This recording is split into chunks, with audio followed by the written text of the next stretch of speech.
TS EAMCET exam అయిపోయింది భయ్యా. ఇప్పుడు చాలా మంది నాకు అన్న ఏ షిఫ్ట్ టఫ్ వచ్చింది, ఏ షిఫ్ట్ మోడరేట్ వచ్చింది, ఈజీ వచ్చింది, నార్మలైజేషన్ అయిన తర్వాత ఎన్ని మార్క్స్ పెరగచ్చు, ఎన్ని మార్క్స్ తగ్గచ్చు అని ఇలాంటి క్వశ్చన్స్ చాలా అడుగుతున్నారు.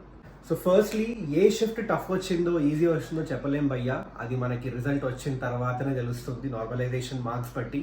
సో ఇక్కడ ఎవరైతే ఇది టఫ్ వస్తుంది, ఇది ఈజీ వస్తుందని చెప్తున్నారో అది మాత్రం నమ్మకండి అసలు. But on a whole maths అయితే టఫ్ వచ్చింది ఆల్మోస్ట్ అన్ని షిఫ్ట్స్లో అని చాలా మంది స్టూడెంట్స్ చెప్పారు నాకు. అండ్ మిగతా ఫిజిక్స్ అండ్ కెమిస్ట్రీ అయితే ఈజీ టు మోడరేట్ అని చెప్పారు. అండ్ నార్మలైజేషన్ అయిన తర్వాత అయితే టఫ్ షిఫ్ట్ అయితే మీది ఆల్మోస్ట్ 6 to 8 మార్క్స్ వరకు పెరిగే ఛాన్సెస్ ఉన్నాయి భయ్యా.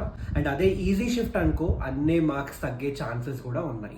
సో దీన్ని బట్టి మీకు ఎంత స్కోర్ వస్తుందో ఒక ఐడియా అయితే వచ్చేస్తుంది. అండ్ దాన్ని బట్టి లాస్ట్ ఇయర్ ఎంత ర్యాంక్ వచ్చిందో అనేది స్క్రీన్ పైన అయితే కనిపిస్తుంది భయ్యా. సో సేవ్ చేసుకొని పెట్టుకోండి, యూజ్ అవుతుంది ఖచ్చితంగా.